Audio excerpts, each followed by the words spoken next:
What's up? I'm your host, Ricky Brandis. This is the Ripple Effect Podcast. We have on today Peter Van Buren. He is an author and, most importantly, a whistleblower who exposed some unethical things that are going on in Iraq. And he talks about working for the State Department for 24 years, I believe, and how going to Iraq kind of changed his life and changed his perspective and his life view forever. And we talk about that. We talk about current events. We talk about history. We talk about so many different things. He has such interesting perspectives and really well thought out opinions on all these topics and more. He's the author of many books, including his most recent one, Hooper's War. And he's also been featured on the New York Times and Salon, NPR, Al Jazeera, Huffington Post, RT, what else? CCTV, Voice of America, so many different places. So you might have run into his work at some point. But if not, then hopefully this will be a good introduction to Peter Van Buren. Of course, like always, on our YouTube channel, if you go in the show description, you'll find links to all Peter's work, his website, his Twitter, Amazon, to find his books and all that good stuff. So definitely check that out. And remember to review our show, the Ripple Effect Podcast, on iTunes, Stitcher, wherever you listen to the show. Please review it. Share it, tweet it, any episode you like. Please do those things because it's a easy way of supporting the show and getting the word out. We also have a Patreon page. You can find those links in the show description, and it's a great way of supporting the show. You can donate $1 a month or whatever you can afford, but if not, you can do those other things of just reviewing and sharing and that type of stuff. So, and all the music you hear on the show, RV Theory, or Theory 6, sorry, RV Theory 6 is my Twitter handle, but Theory 6, that music project, all that money goes towards the podcast and keeping the music and the podcast project going. You can find Theory 6 music anywhere you can find digital download, so check that out. So I think that's it for now. Thanks, guys, for listening. Thanks, guys, for supporting the show, anybody who has in the past, and I really appreciate it. We have a bunch of great shows coming up. This one should have been out sooner, but unfortunately, life got in the way. But it's out now, so hopefully you enjoy it. And I got another great show that I just have to get out hopefully very soon after this one to share with you guys. So thanks again, guys, and I'll see you on the next one. Peace.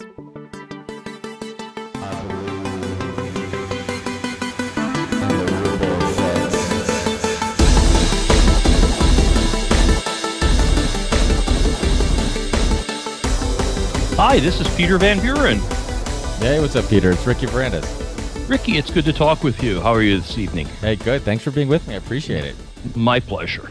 I actually, it was funny because I was just watching Silence today, that documentary, and I just put it on because I'm actually going to have John Kiriakou on tomorrow. And, okay. And I'm like, wait, is that Peter Van Buren's name I just saw in the beginning credits? And then I'm like, what's the chances of that? It's funny because it's one of my favorite documentaries. And first, well, it never hit me that, you were part of the production of that film. Sure. In fact, if you want to ask me about that tonight, I'm more than happy to talk more about my involvement in that and maybe do a little preview of John's appearance.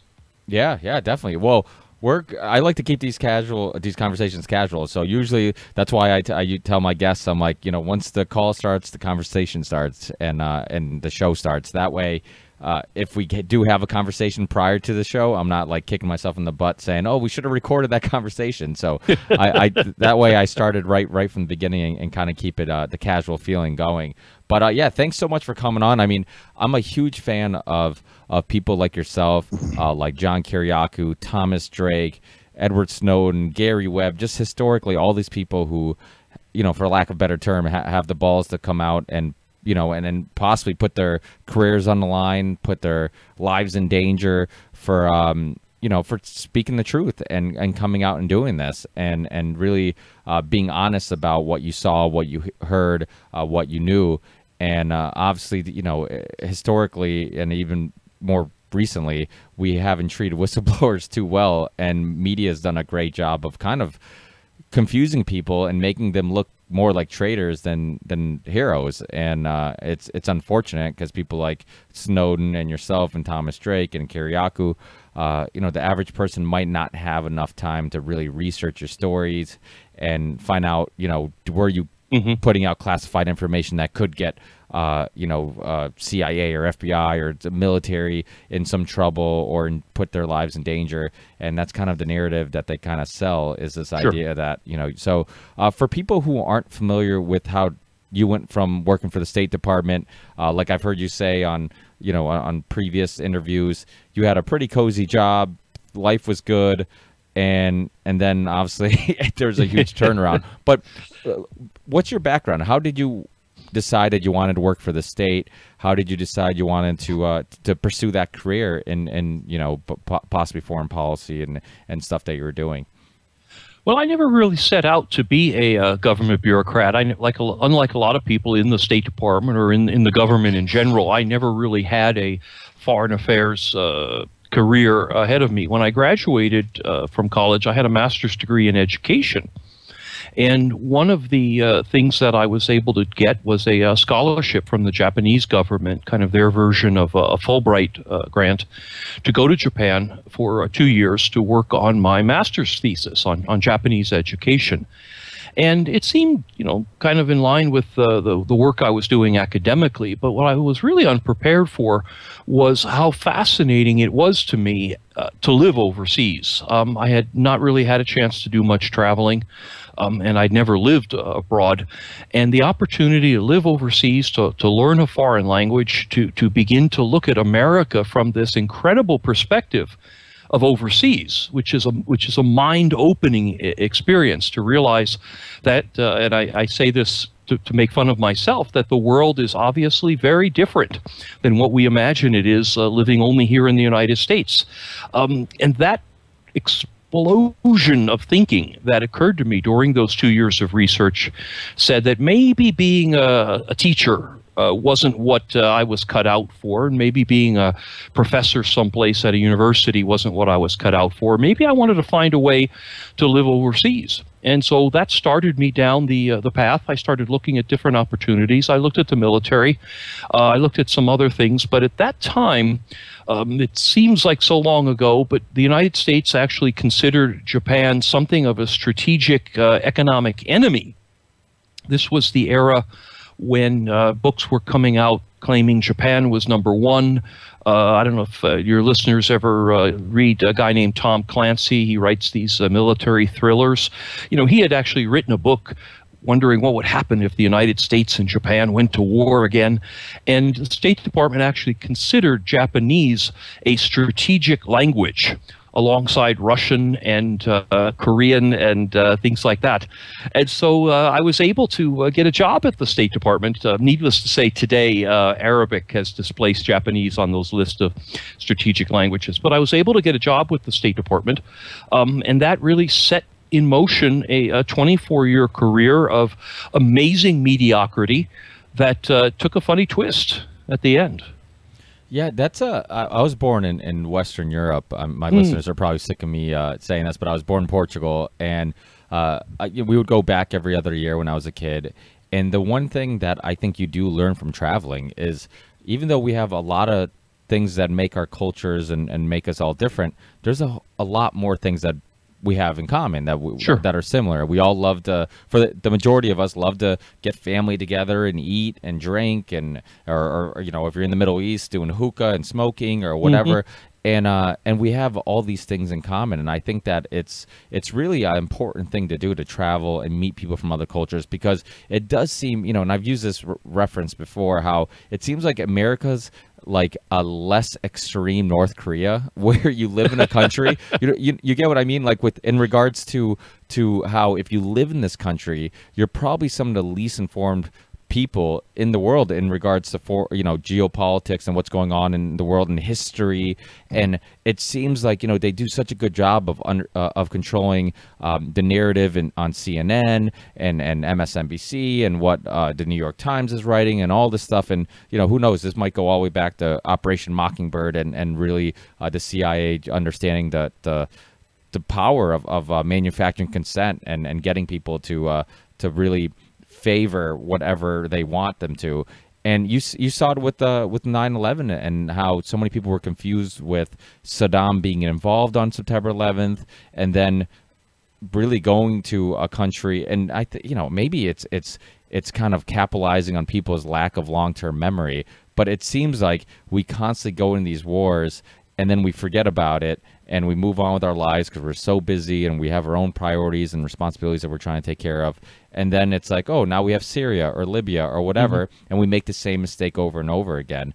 But, you know, from your experience traveling and stuff like that, I mean, was that one of the things that kind of hit you was like, holy shit, we have a lot in common, and these people, maybe the way the media sells us, you know, the Middle Eastern people are, you know, a lot, like I tell people all the time, I have Muslim friends, and it's like, I tell people all the time, I'm like, you probably interact with many Muslim people on a daily basis that aren't what you think, you know, a Muslim is, you know, or isn't what you see on TV that represents a Muslim. And so I think meeting people from different cultures and different backgrounds and all these things are really important, because you realize, like, we're all just people, and really just the way we dehumanize other people from other countries, I think, is really just a way of maybe making it easier to I guess get the public to back a war. You know, I forget which comedian said, it's like, when the last time America's invaded a white country, you know, a country with white people? It's always like Panama, or, you know, we get involved in conflicts in countries that with people that don't look like the majority of Americans, you know, the Europeans and stuff. So, you know, was that a big part of your kind of enlightenment, or you? Absolutely. Absolutely. And it's twofold. I mean, the first is exactly what you said.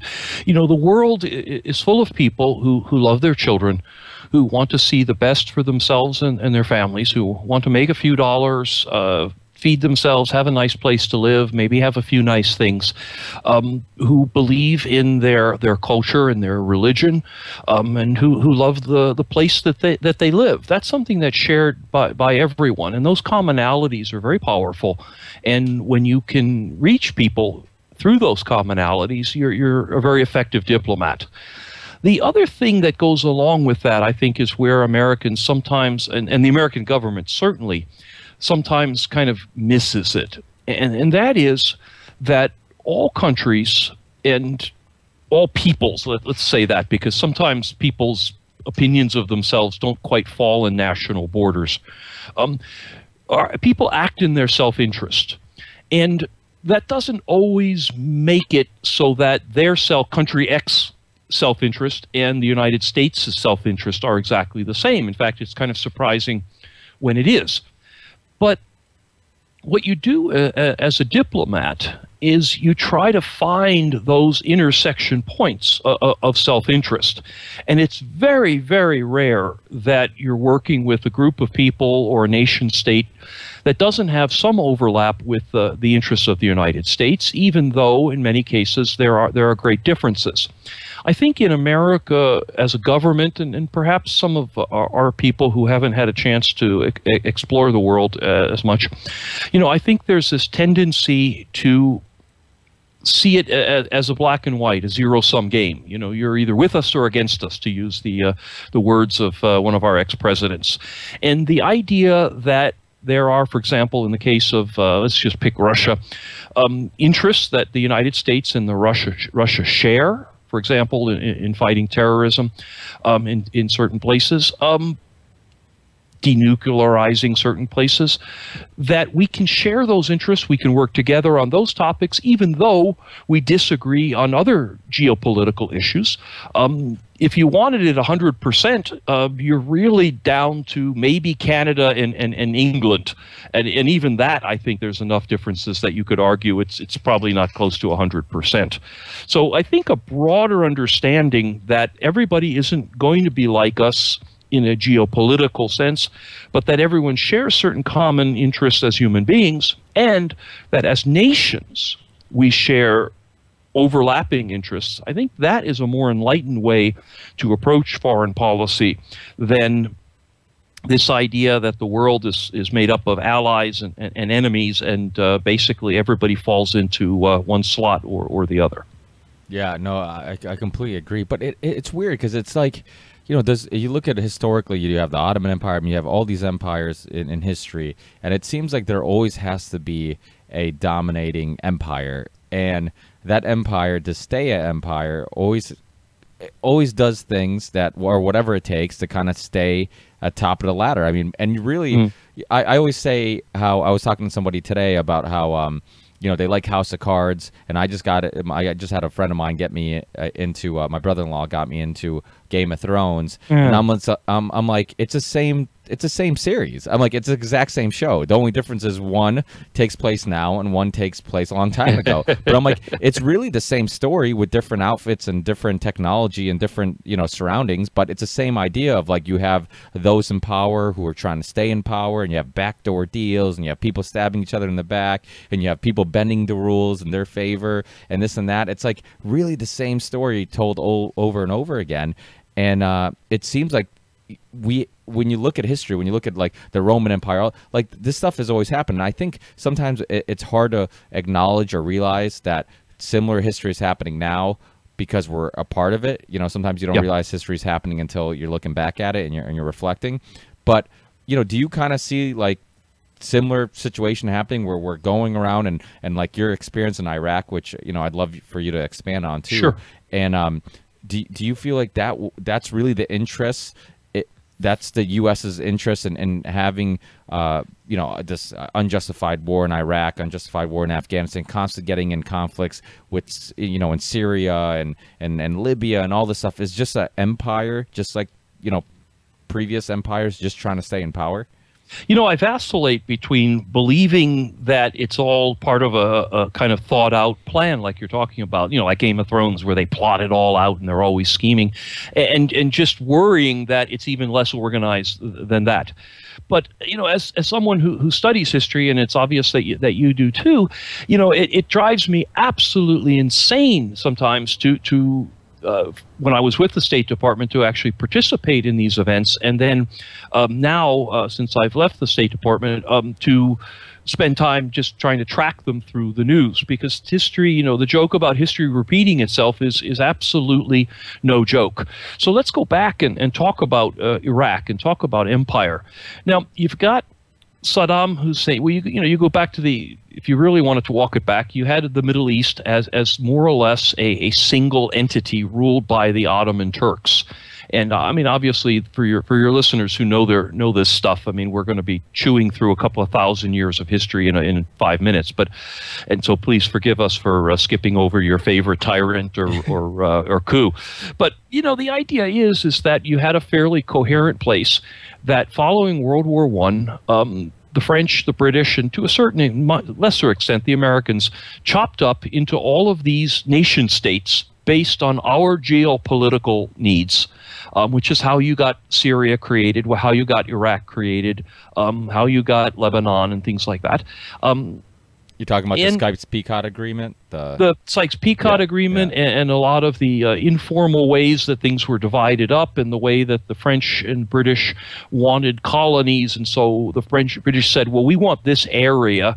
So sure, we'll call that, hey, that little chunk over there, we'd like to have that. So let's make that part of Iraq. And the French said, well, fine, but we're going to get that river valley. So that becomes part of Syria, okay? And the Sykes-Picot was one of the formal agreements that put this into place, and there were a couple of others as well. And so somehow, you know, nobody thought what could possibly go wrong with a system like that. I mean, you know, drawing a line down the middle of Chicago and saying, we have two separate cities now. You know, you guys work out the details. And so, you know, the idea that this fast forwards through oil, through the different renderings that take place as Islam starts to morph and change, and politics becomes very much a part of how Islam works. I mean, we talk in a shorthand of Sunni and Shia, and that's fine. And then the United States bumbles into all this in Iraq in 2003 and says, we probably don't even realize we're doing it, but we're going to upset that system, which has run for 80, 90 some years, without really having much of a replacement in mind, and hope everything works out. And that pretty much brings us towards the end of my State Department career. So let me take a deep breath and see if you want to get another question in there before we tear down what was left of the 24 years that I spent trying to build a career for myself. No, we can get right in it. I mean, it was I mean, the thing with Iraq, when you were getting involved in Yeah. that country, what was your opinion on like September 11th, and Yeah. what was your opinion on did a lot of people like yourself feel like, okay, we were doing the right thing, and that you didn't really question it much until you actually saw what was going on, or did you have some questions prior? You know, it was very interesting because we started off our conversation now about talking about the perspective that you get from living overseas and looking back at America. And working for the State Department, I was actually assigned to our embassy in Tokyo on 9/11. I was in Japan. And because of the time difference, it happened at night. And I remember I was just actually getting ready to take a shower, and my wife said, "Hey, something's on the news, and you better come see this." And I saw the first plane hit the first tower, and the news was speculating about, well, it must some kind of horrible accident, and then the second plane hits the second tower, and I think everybody knew something was up. Oh, yeah. To my wife, the phone's going to ring, and I'm going to be called into work here in a minute. It was getting close to midnight now, Japan time, and she said, "Why are you going to work? This is happening in New York. What are you worried about?" Yeah. It's like, no, this is going to be a bigger deal than that. And when we went into work, these are normally very sane, sort of boring people who do a lot of this work. I mean, you see TV and you kind of get this impression that there's a lot of people like Jason Bourne or, guys men and women running around shouting orders at each other. But to be fair, the U.S. government is made up of a lot of very kind of dull people and not really known for emotion. And people were openly crying. People that a guy I used to play chess with at lunchtime, to kind of let you know how boring both of our lives were. He's had written on the door, "We have to kill them all," in magic marker. People completely lost their minds. And I don't want to give myself too much credit, but I guess I was a little worried about the reaction of my colleagues. And I knew this was going to be bad, but I didn't actually think that America was going to set the world on fire in response. We had been reading about Al-Qaeda. I mean, inside the government, we probably were more aware of some of these things going on than people who just follow the news casually. And we knew that there was a lot of friction around the world, and that people were saying different things in different places. And everyone was worried something was going to happen, but I don't think any of us expected the scale of what happened on 9/11. And if we were surprised by that, I think as a group, the people I knew inside the American government were surprised times a factor of 10 at how the United States reacted / overreacted to the events of 9/11. And that actually brings us to the Iraq War. On the night of 9/11, when I was in Japan, it was midnight when we got called into the embassy. Japanese people had spontaneously gathered at the front of the embassy with flowers and candles. They had seen TV. And at midnight, in the middle of Tokyo, they had walked out on their own and gathered there with flowers and candles because they knew how horrible America had been harmed and how many people had died. And many of them, of course, had visited New York City and knew these locations that were being talked about in Washington, the Pentagon, and things. You fast forward to 2003 when the United States invaded Iraq. And that invasion took place during the daytime in Japan. And another crowd had gathered spontaneously at the embassy. But this time, they weren't there with flowers, and they weren't saying nice things to us and offering sympathies. They were yelling at us, and they had signs. And on a Japanese scale, at least, they were nearly violent in their emotions. And I think, among my colleagues at least, I think we were very much split. For better or worse, I felt this was a terrible, terrible mistake. I knew that Saddam was not involved in 9/11. I knew that Iraq was a complicated place, that the United States busting into was not going to be a simple or straightforward process in any way. I couldn't see where the gain was, even if you just took it from the narrowest, strictest geopolitical position, forget humanity for a moment and just look at it as a Game of Thrones. I mean, it made no sense. But I think a lot of my colleagues still harbored that anger over 9/11, that sense of wanting to lash out, and that the attacks that the United States had made in Afghanistan, which were arguably have had some military value, I guess, had not been enough. There was this sense of vengeance. There was this desire to destroy things, to wreak at vengeance, and to lay out for the people of the world that the United States was not going to sit back and let this kind of thing happen. And if it was going to be Iraq that we lashed out at, well, fine. That's who it happened to be. Could have been somebody else, but it was going to be Iraq, and who had anything good to say about Saddam? Anyway, the reaction of my colleagues and the reaction of the people around the world, I think, was very frightening to me. It showed a side of America that, I mean, I was well aware of our country's strengths and weaknesses. I was well aware of our long history of imperialism, of our history of unjust and undeclared wars. I mean, I was no stranger to this, and I was no ideologue. But the way that the dial had been turned up, and the rhetoric leading into the Iraq War of 2003 was absolutely terrifying to me. And I say that someone who's old enough to have some personal memories of the years of the Vietnam War. I was too young to participate. Clear personal memories of the invasion of 1991 into Iraq, and all the other wars of America mixed in between.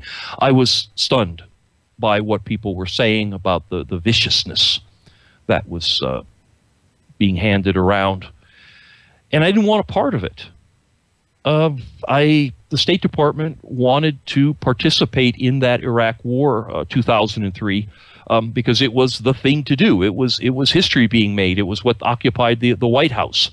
If you're a rock star, you want to show up at the big concerts, right? If you're a fashion designer, you want to display your stuff in New York, and if you're in government, you want to be involved in the thing that's occupying the attention of the president and the senior leaders in Washington, and that was Iraq.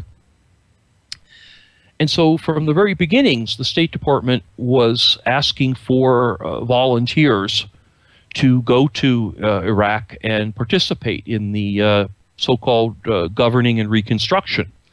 As everyone remembers, the initial fighting was over very quickly, and the United States took over the business of occupying Iraq and the business of trying to reconstruct the country, to create a so-called Western democracy there. We were going to rebuild the water plants and the power plants and the school system, and we were going to make them into happy Western liberal democracy and an economy, and sell cheap oil to the United States and resolve all the problems of radical Islam along the way. I mean, we had quite ambitious goals. And I really wanted no part of it. It seemed like a bunch of hooey to me. I didn't see how it was possible, and I certainly didn't see myself as having any particular skills. I was an Asian person for the State Department. I spoke Japanese, I spoke Chinese. I had served in those countries in Korea. What did I know about the Middle East? But that was it. My colleagues were rushing off to participate in all this, and I kind of wanted to keep my head down and hope that nobody noticed me. And their enthusiasm for the project kind of helped me stay under the radar, I guess, until about 2009, 6 years into that terrible, terrible war. And the State Department had basically started to run out of people to send to Iraq. Surprisingly, it turned out that a lot of State Department people didn't want to go a second time. one trip to Iraq seemed to satisfy whatever spirit of adventure or imperialism or whatever they had in mind. And the State Department just isn't that big of an organization, certainly compared to the military.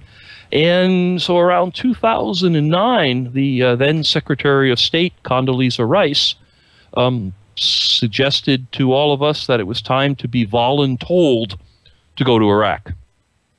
By voluntold, what I mean is if you had any hopes of getting promoted, if you had any hopes of getting a decent assignment overseas, if you had any hopes other than to being sort of dumped into some country where malaria was the national sport, you were going to have to do a tour in Iraq or Afghanistan. And so with great reluctance and absolutely no skills, I accepted the job and was sent off to Iraq in the year 2009.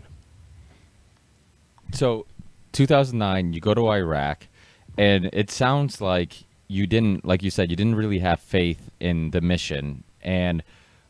But were you, because I think what they did, I mean, it seems like they did, either it was, they did it because it just, September 11th was just, you know, right place, right time, where they could kind of use that to justify going to invade Iraq. And I don't know if you ever saw the video. Was it Wesley Clark who talked about the countries that the U.S.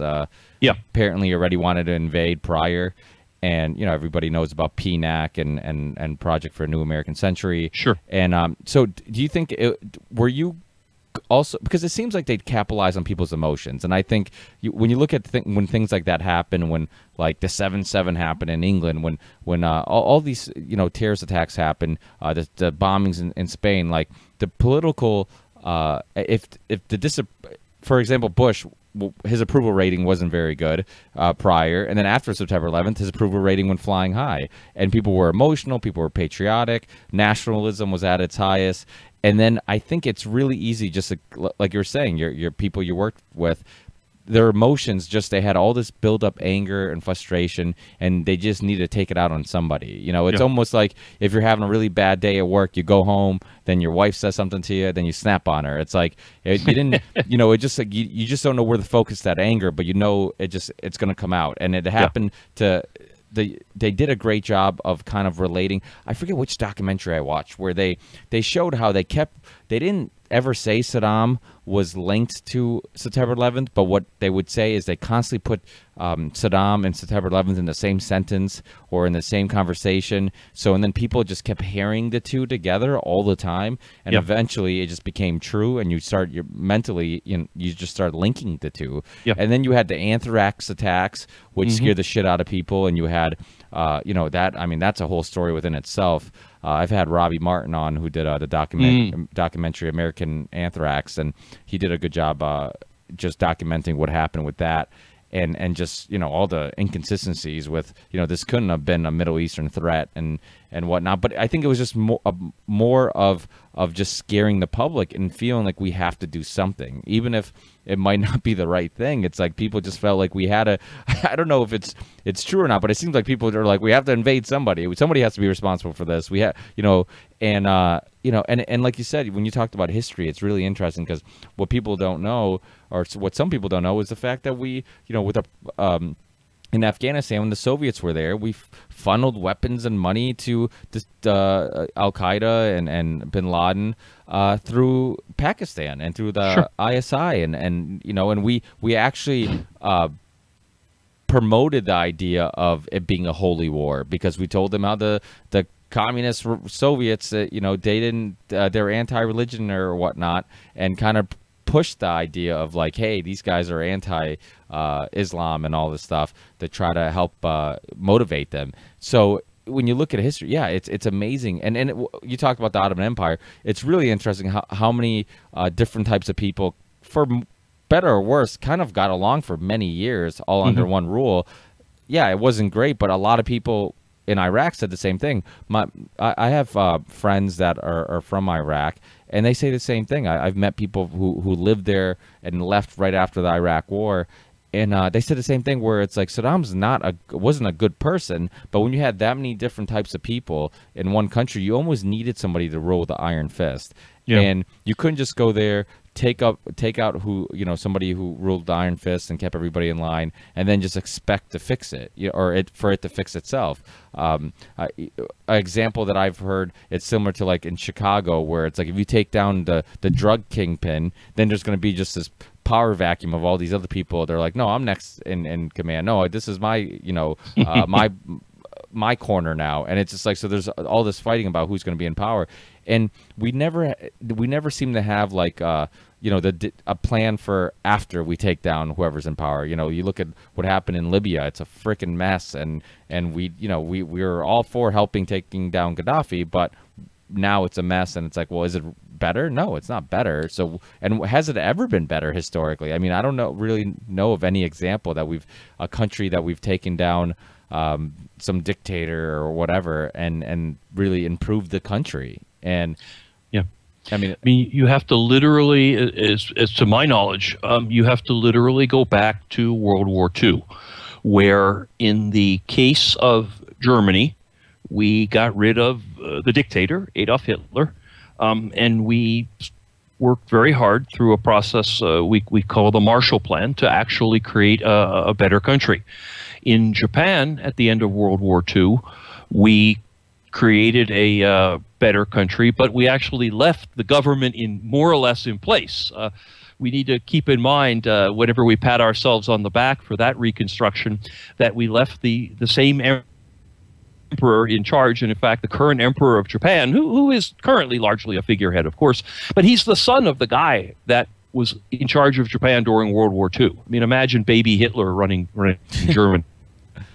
No, but in fact, in Iraq, actually that'd be a great story. Somebody should write a book about that, baby Hitler. But the idea is that what we did in Iraq was exactly what you said. We tore the place apart without any plan about what to do next. And I'll just caution your listeners to jot that little sentence down, because that is exactly what is happening in Syria today. We are in the process of tearing the country down in some form. We don't know exactly what form it'll end in right now, but it will end in a broken country. And we don't really have a plan about what is going to come up next. And that's a very bad thing. And in fact, I was sent to Iraq in 2009 to fix that. It was me. I'm the one who's going to do it. In fact, the book that I wrote about this is called We Meant Well, and the subtitle is How I Helped Lose the War for the Hearts and Minds of the Iraqi People. And I put that in the subtitle of the book specifically so that someone is taking personal responsibility for screwing this all up.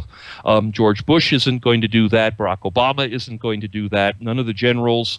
Nobody is going to say, hey, yep, it was my fault. Sorry, guys, my bad. So I figured I might as well be the one. So in 2009, the State Department sent me to Iraq with the broad mission of helping rebuild a portion of the country. I was going to work with our military to build roads and bridges and power plants and schools and water cleaning facilities and markets and just about anything it seemed like we wanted to build or the Iraqis thought we needed or what have you. I was given a whole big pile of money to go do that alongside the military. Now, the only problem, of course, is that first of all, the military had been shooting Iraqis continuously for the 6 years prior to my arrival, so relations had kind of soured a little bit.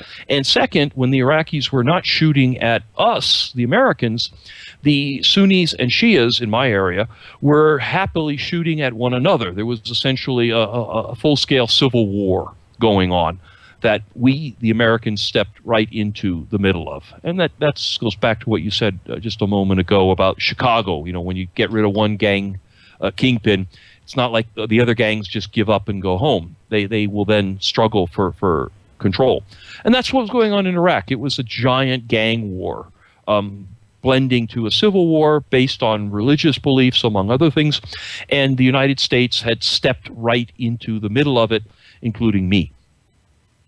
adding to our problems was that we had no actual plan whatsoever on how to spend this money, on what to do first, what to do second. In fact, it got to the literal point where on my very first night, I was flown out to the military unit that I was going to spend the year with.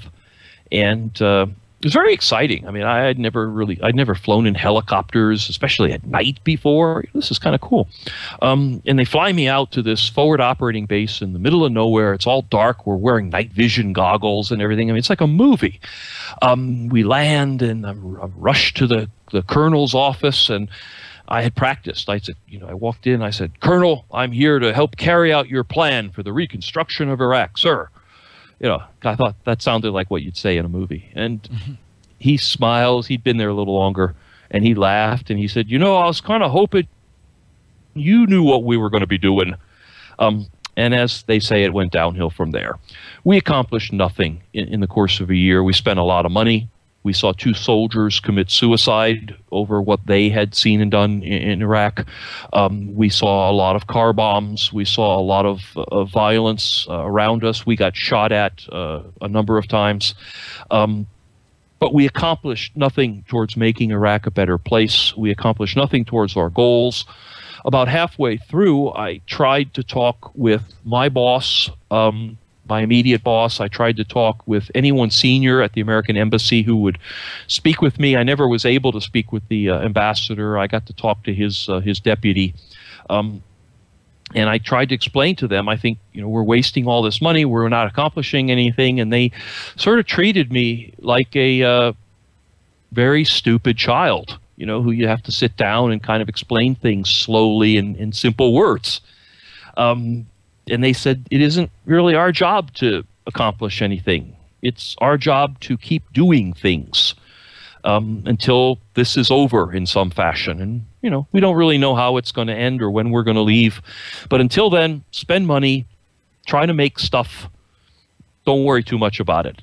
And as a human being, I couldn't participate in this process that I knew was killing people. As a taxpayer, I couldn't see wasting this money. America needed roads and bridges and schools a lot more than Iraq did, at least from our taxpayer money. And I couldn't see any purpose in my continuing to participate in this charade.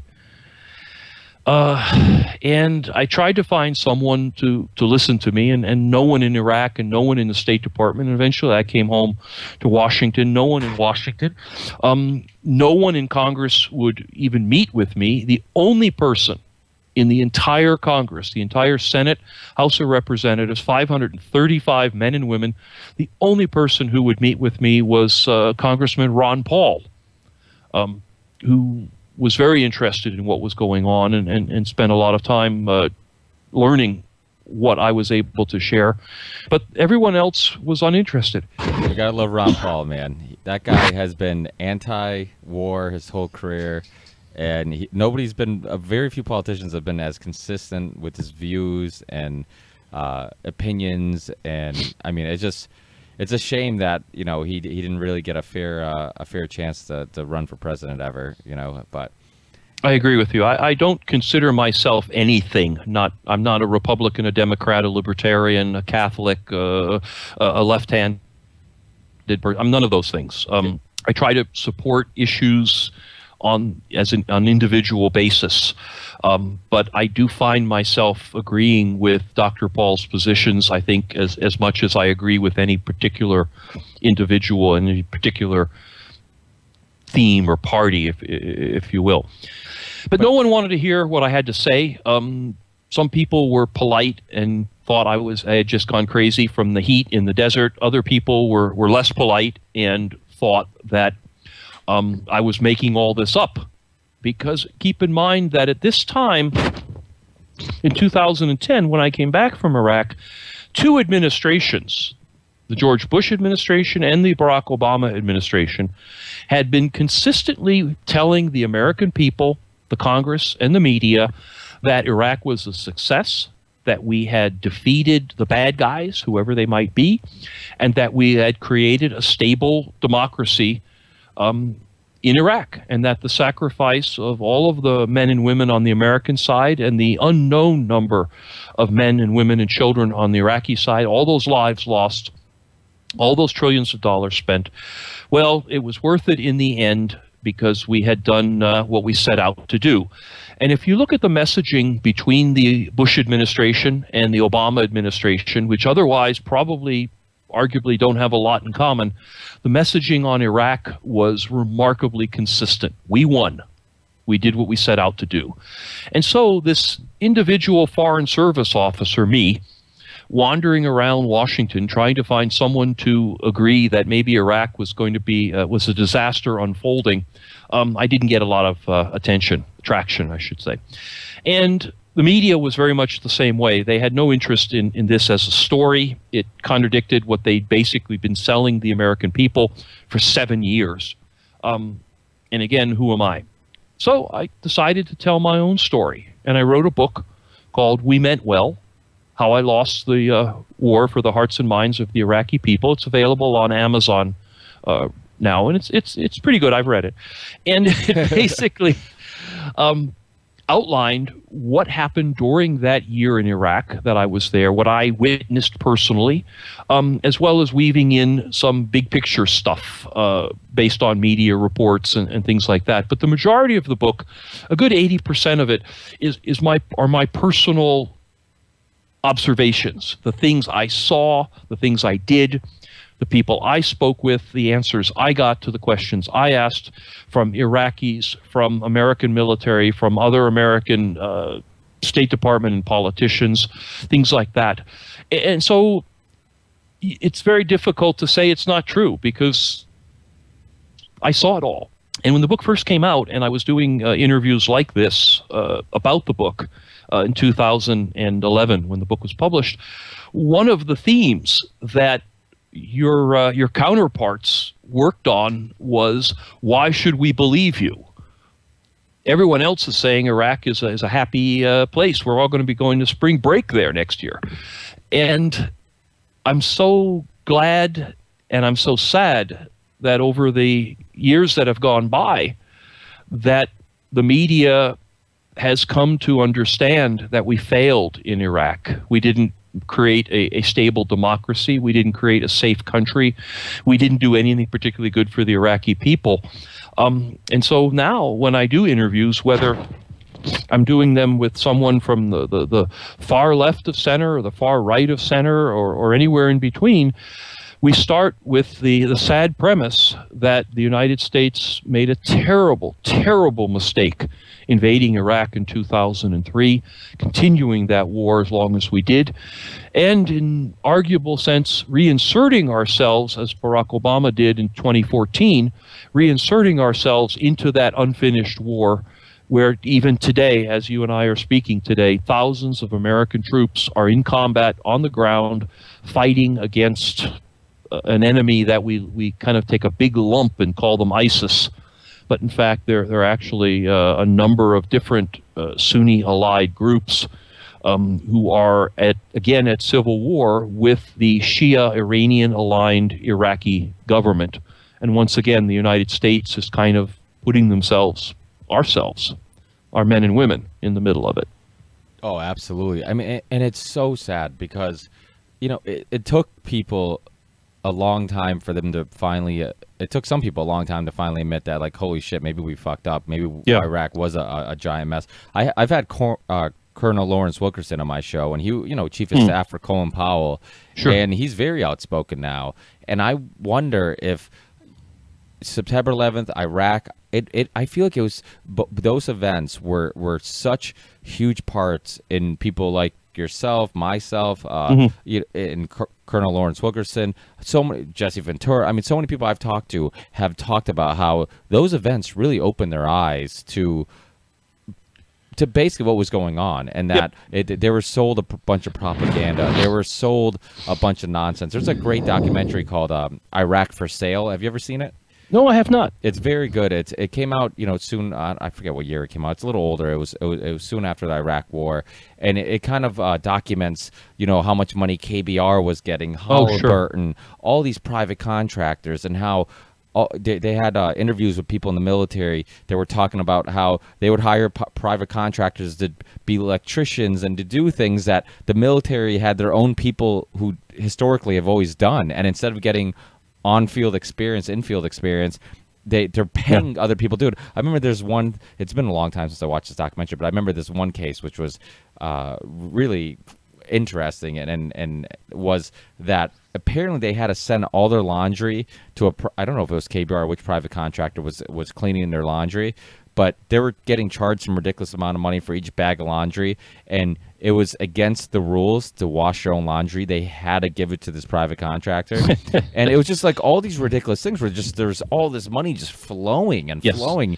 And this comedian, Ari Shafir, had some private contractors that went to Iraq, and they wouldn't disclose their names, but they were just talking about how much money was made and how much money was just flowing there. And it was just like, if you want to make money, you go to the Middle East. You get involved in one of the contractors get involved in these wars or these Middle Eastern countries, and they'll just the government will just throw you money, and even if things are overpriced. And there's actually, I think the only episode of American Greed I've ever watched, but that American Greed show, they once documented this company that they were doing something for the government, like sending over something. I mean, I don't know if they basically were shipping, the shipping company that was shipping some products to the Middle East, to Iraq for the government. And on one of their invoices, they accidentally added some zeros, and the government paid it. The government paid it.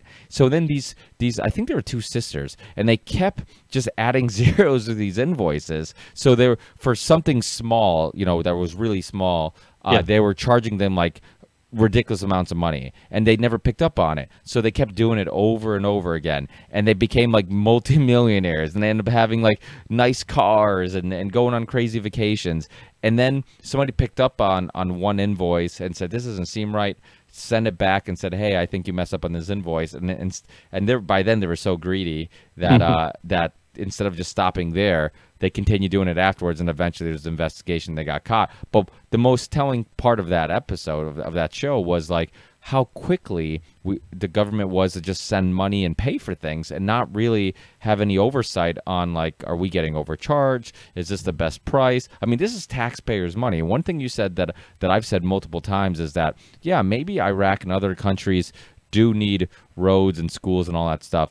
But if we start fixing roads and schools in other countries while we need them here, that's like letting your kids die of starvation while feeding your neighbor's kids. It's like, you got to look after yourself first. It's like, so even though, morally, yeah, I understand this idea of like helping other people, but you have to help yourself first. And nothing drives me more crazy than the fact that we don't have paved roads around here. I live in Massachusetts, in a small town in Ludlow, but like all the surrounding cities and stuff, I mean, there's not one nice paved road. Everything has potholes and whatever, but yet we're spending all this money putting brand new roads in the Middle East and all. It just drives me fucking crazy, and so we have to look after ourselves first. And when it's taxpayers' money, there's people who are living paycheck to paycheck, and we're just recklessly spending. And I'm just like you, Peter.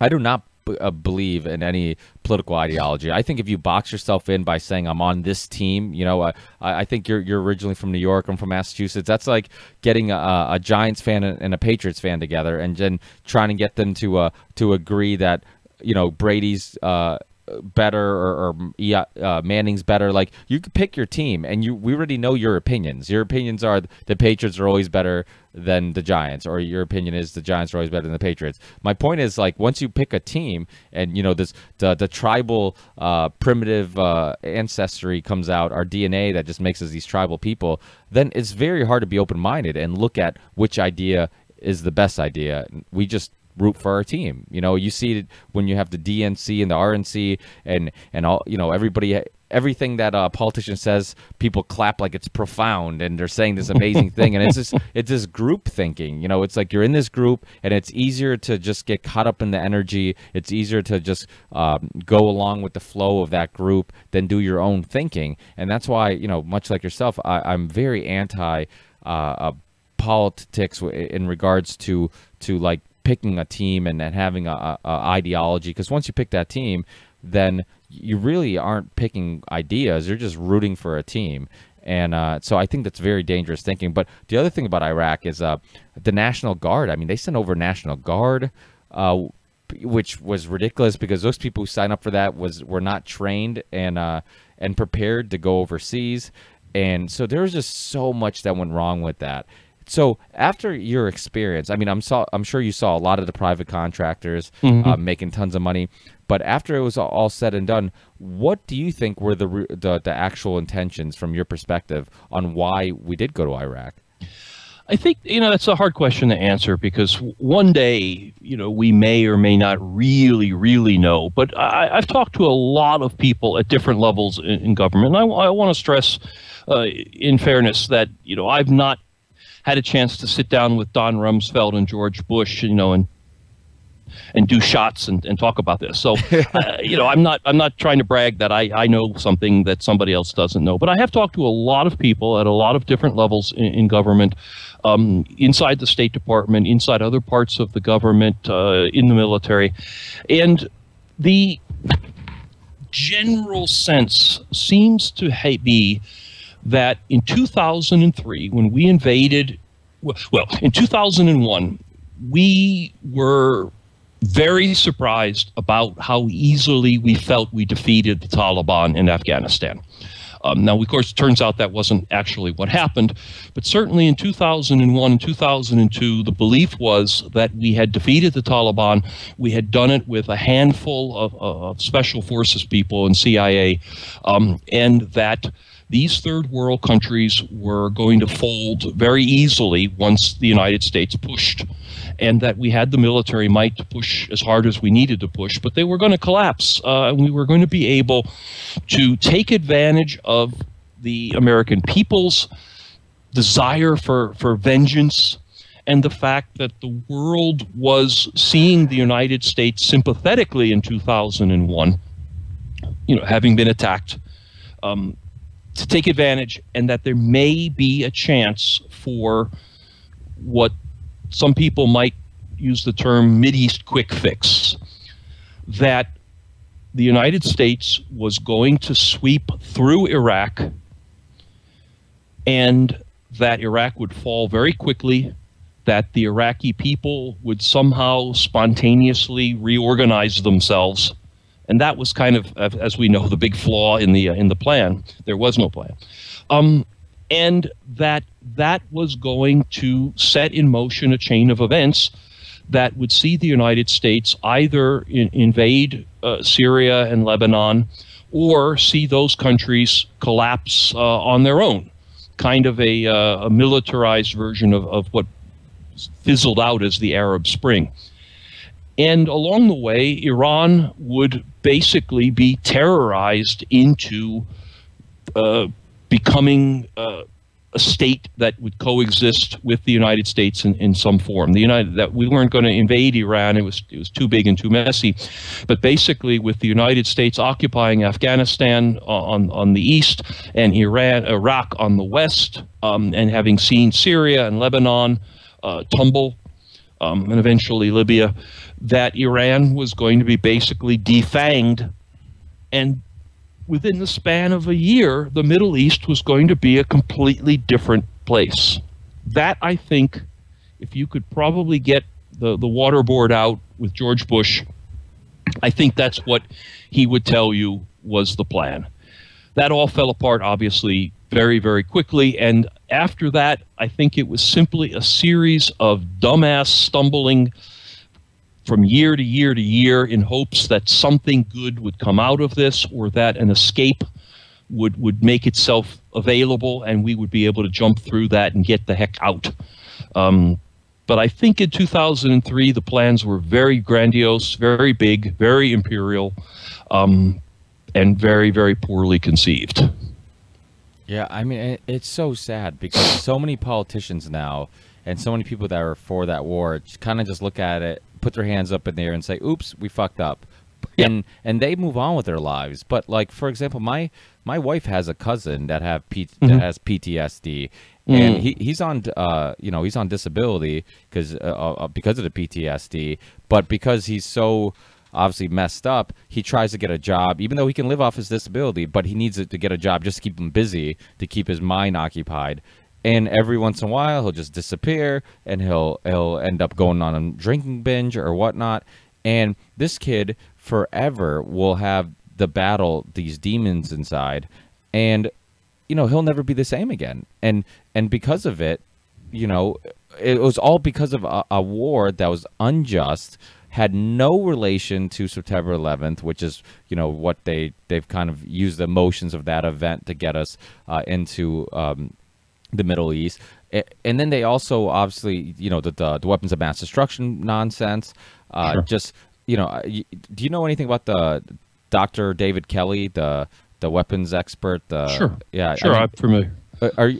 That seems like an interesting story. I mean, he just kind of died. He had like a kind of a mysterious death, and that's the thing. Like, I wouldn't put anything past anybody because, like I always say, I'm like, the mob has killed people for much less. And you're talking about like world influence, world power. You're talking about the greatest stakes on the line. I wouldn't put anything past anybody. And I agree. I agree. I want to pick up, though, on, I know we only have a minute or two left, but I want to pick up on one thing that you mentioned, and that was about PTSD.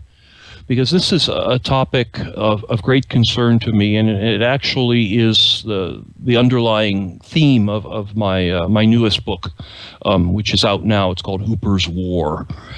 And the only deaths that occurred within the military units that I was embedded with in Iraq were suicides, soldier suicides, American soldiers who took their own lives. Wow.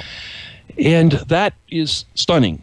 That in the midst of an active war, the only American soldiers that I bore witness to their deaths were soldiers who killed themselves. And I come home to find that today in the United States, an average of 20 soldiers or veterans a day take their own lives. Every day. That's such a crazy statistic. I actually did the push-up challenge. It's you do 20. I think the statistic they use for push-up challenge is 22 push-ups for 22 days.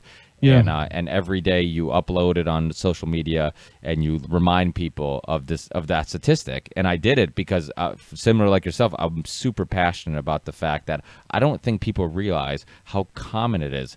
And also, like, one thing I would say in the video is I would remind people of, I think it's 1 out of every 3 homeless people is a veteran, something like that. I mean, these are crazy statistics. Like, these statistics, I mean, we should be ashamed of the fact that those statistics exist. And I mean, it's just, I don't know. I mean, it's very hard. And I mean, I'm passionate about it, and I didn't even see it firsthand. I could just imagine how it affected you.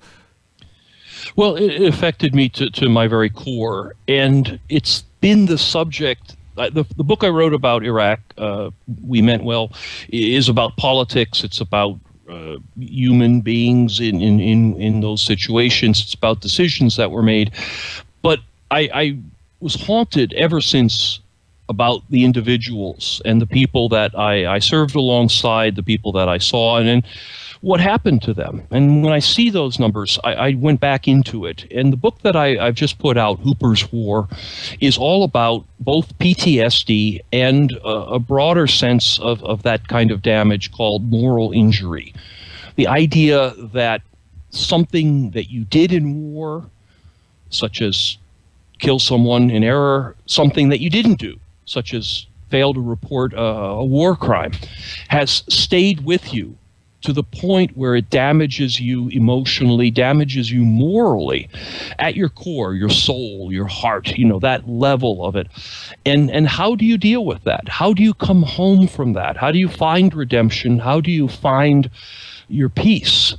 And the book Hooper's War is lightly fiction in the sense that I took the stories of dozens and dozens of veterans, and not just from the Iraq and Afghan wars, but from World War II, from Korea, from Vietnam.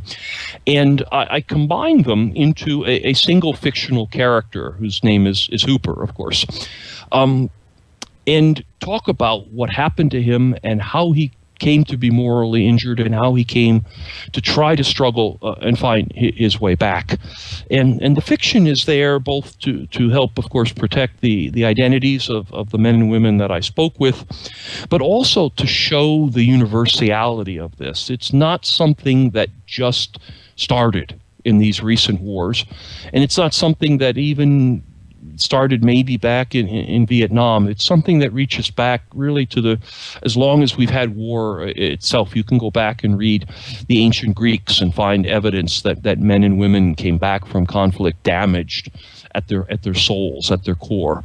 And so I'll ask your listeners if they have an opportunity to go to Amazon and look up Hooper's War, to consider buying it. And We Meant Well, my book about Iraq, because it's these things that help support my citizen journalism. I tweet as We Meant Well. I blog at wemeantwell.com. And I can only afford, I'm afraid, to do those things as long as people are kind enough to keep buying my books. If you're not interested in them yourselves, I'm sure there's a school or a library that you might want to let them know they're out there. And if your listeners could do that for me, I'd be more than happy to return the favor by keeping speaking out to speak truth against power and to continue to stand up for the things that I think are right. Yeah, I think that. And you also wrote a book called Ghosts of Tom Joad, right? Yes. Yeah, story of the 99%. Yes, and that is about our American economy, about the loss of lives and souls in the Midwest, the so-called Rust Belt. That book came out in 2000. Excuse me, I'm gonna. Sorry, I have a bit of an allergy. That book came out in 2014, and predicted that parts of the United States, and I know you're from Massachusetts, I mean, you've seen this as well, are desperately looking for a demagogue to tell them everything's going to be okay. People were not very interested in 2014 in reading that. I think there's a little more interest in it these days. So, Ghosts of Tom Joad, yes. Yeah, I think it's really important to support people like yourself because, and honestly, like, it's just... the unfortunate thing is that people today get so much access to free information. It's really hard to get people to pay for anything.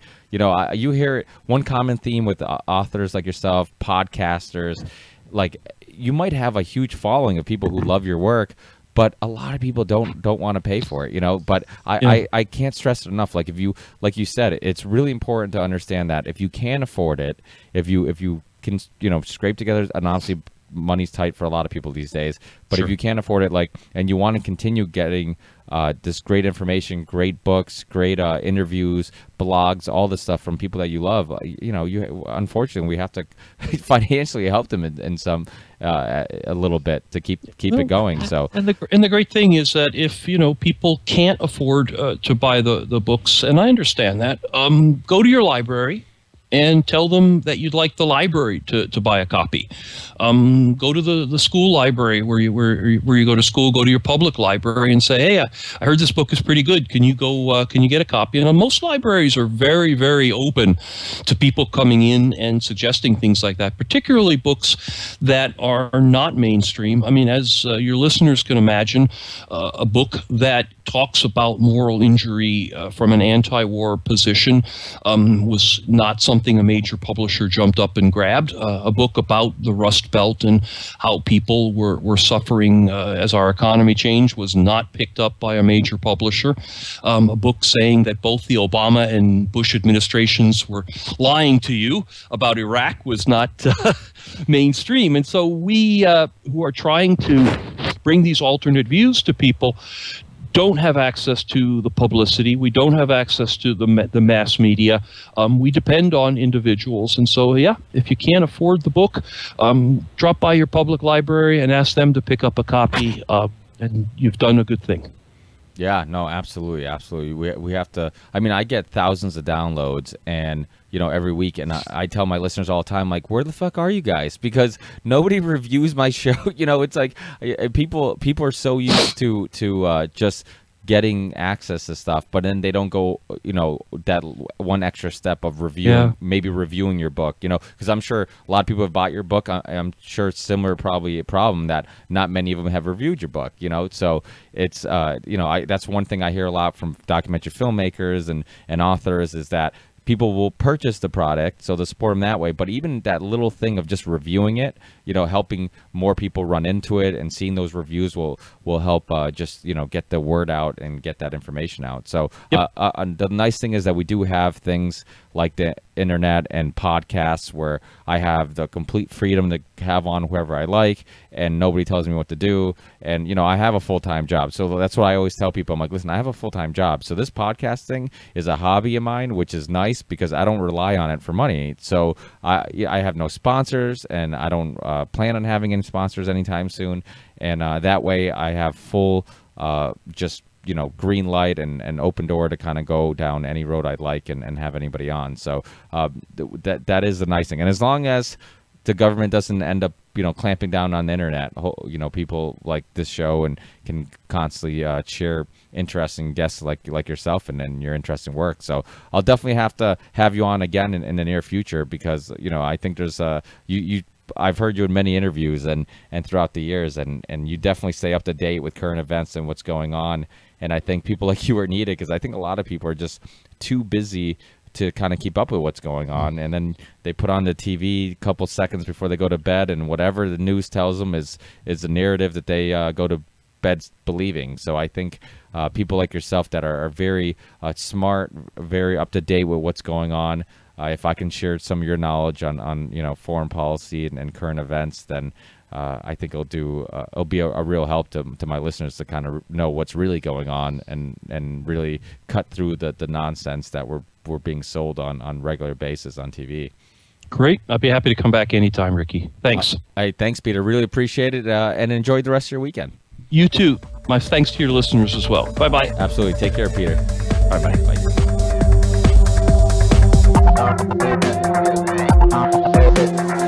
Believe in the ripple effect.